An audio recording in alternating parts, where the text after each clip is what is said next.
Heç yuxudan oyanıb hərəkət edə bilmədiyini hiss etmisən? Gözlərin açıqdır, amma bədənin tərpənmir.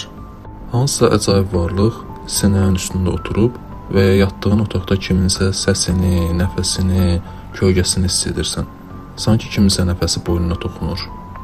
Bəli, bu qarabasan adlanır. Bəziləri bunu cinlərin hücumu kimi, bəziləri isə bunu sadəcə beynin oyunu kimi adlandırır. Bəs görəsən həqiqət necədir? Bugünkü mövzumuz qarabasan haqqında olacaq.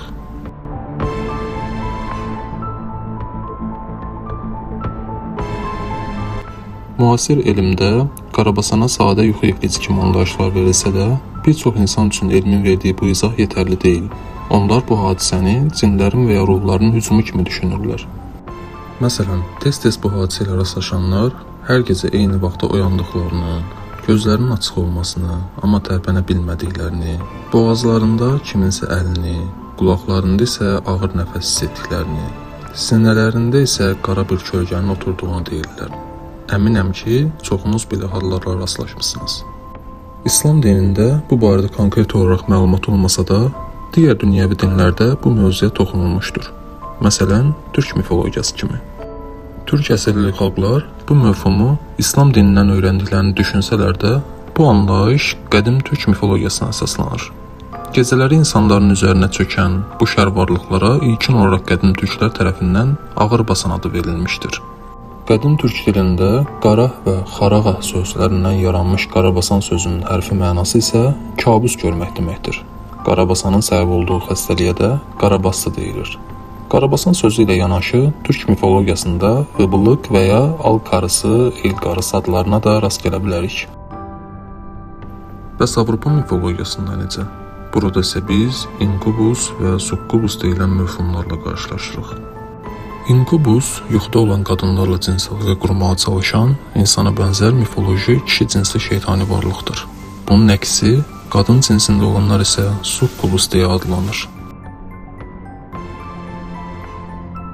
Biraz da qədimə getsək, Yəhudi və orta əsr keşişlərinin mətnlərində Adəm Peyğəmbərin ilk yoldaşının Həzrət Həvva deyil də Lilit olması qeyd edilmişdir. Lilitin də öz növbəsində bir sukkubus olduğu bildirilir. Lilitin ilk növbədə Həzrət Adəmi günahlara sövq etdiyi, sonra isə Tanrı tərəfindən cəzalandırılması qeyd olunmuşdur. Lilitin kim olduğu və miflərə görə sonunun necə olduğu barədə sonraki videolarımızda ətraflı qeyd edəcəyik.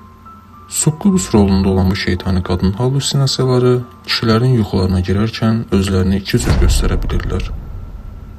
Onlar ya kişilərin sinəsində oturub onların nəfəs almalarına mane olur, ya da onları özləri ilə cins əlaqə qurmağa vadar edirlər. Bu da bəzən elmdə yaş yuxu kimi bilinən hadisənin yaranmasına səbəb ola bilər.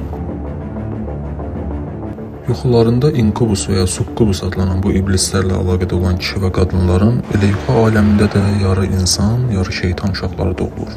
Yuxu aləminin bu uşaqlarına isə mifologiyada kambion deyilir. Kambiyonlar bir insan ilə bir iblisin arasındakı cinsi birləşmədən doğulan yarı iblis, yarı insan varlıqdır. Ən çox bu məfhuma Avropa miflərində rast gələ bilərik.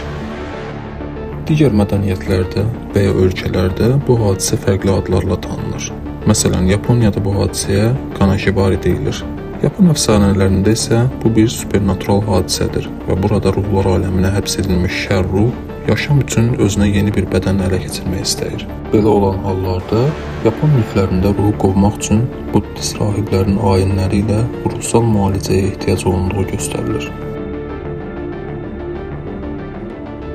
Monqol mədəniyyətində isə kar daraq yuxuda və ya yuxuya gedərkən bədəninin hərəkət etməməsi, qaranlıq tərəfindən sıxılması, üstə basılması hissi olan hadisəni təsvir edir.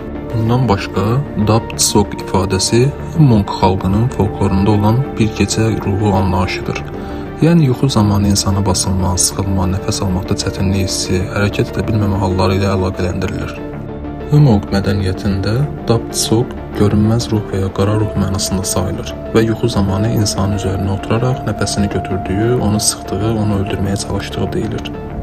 Yəni burada Avropa, Türk, Yapon miflərindən fərqli olaraq şər ruh yuxu aləmində tapdığı bədəni sadəcə olaraq öldürmək istəyir. Bu isə müasir elmdə Sudden Unexpected Nocturnal Death sindrom adlanan və naməlum səbəblərlə gecə ölümü ilə bağlı hadisələrlə əlaqələndirilir. İndi isə Qarabasan barəsində topladığım elmi izahlara toxunaq. Elm bu hadisəyə yuxu iflici deyir. Bu zaman insan REM yuxu fazasında oyanır, amma bədən hələ də yuxu vəziyyətindədir. Yəni beyin oyanıb, amma əzəlilər hələ kilidli qalır.